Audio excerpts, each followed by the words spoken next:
ఉడుకు నీళ్ళు మీద పడితేనే ఒళ్ళు గాలిందంటివి కొడకా, ఉడుకు బువ్వల్లా చెయ్యి పెడితేనే ఊదుకొని తింటివి కొడుకా, పెట్రోలు పోసుకొని ఎట్లా కాల్చుకున్నావు బిడ్డ. నమస్తే తెలంగాణ ప్రజల్లారా, నేను మీ తెలంగాణ రాజుబాయిని. చూస్తున్నాం కదా, కాంగ్రెస్ ప్రభుత్వంలో బీసీల కోసం మరో బిడ్డ బలిదానం చేసుకున్నాడు. కాంగ్రెస్ అరాచకీయానికి బీసీ బిడ్డ బలి.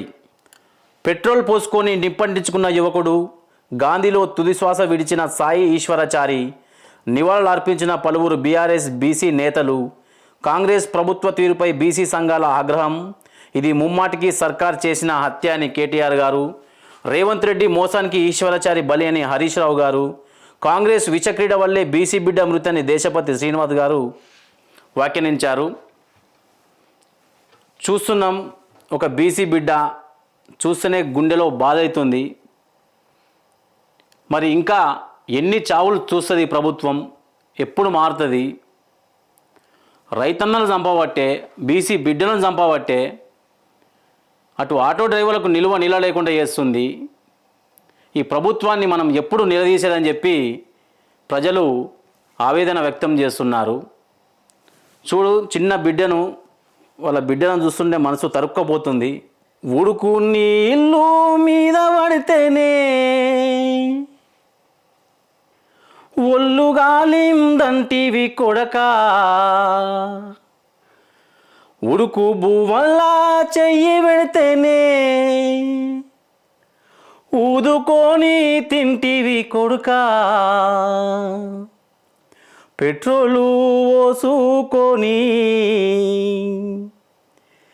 ఎట్లా కాల్చుకున్నావు బిడ్డ. హవ్వ యాదికి రాలేదా నీకు బిడ్డ, యాదికి రాలేదా నీకు ఈ కాంగ్రెస్సు ప్రభుత్వంలో కానరాకపోయినవయ్యా. చూస్తేనే బాధ అనిపిస్తుంది. బీసీ బిడ్డకు అంత అన్యాయం జరిగితే ఈ ప్రభుత్వంలో ఉన్న ఒక్క నాయకుడు కూడా కనీసం పోయి పరామర్శించిన రోజు లేదు. దయచేసి ప్రజలు అర్థం చేసుకోవాలి.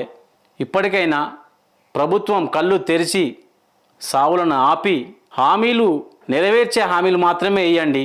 అడ్డగోలుగా హామీలు ఇచ్చుడెందుకు? అందరినీ బలి తీసుకునేందుకు?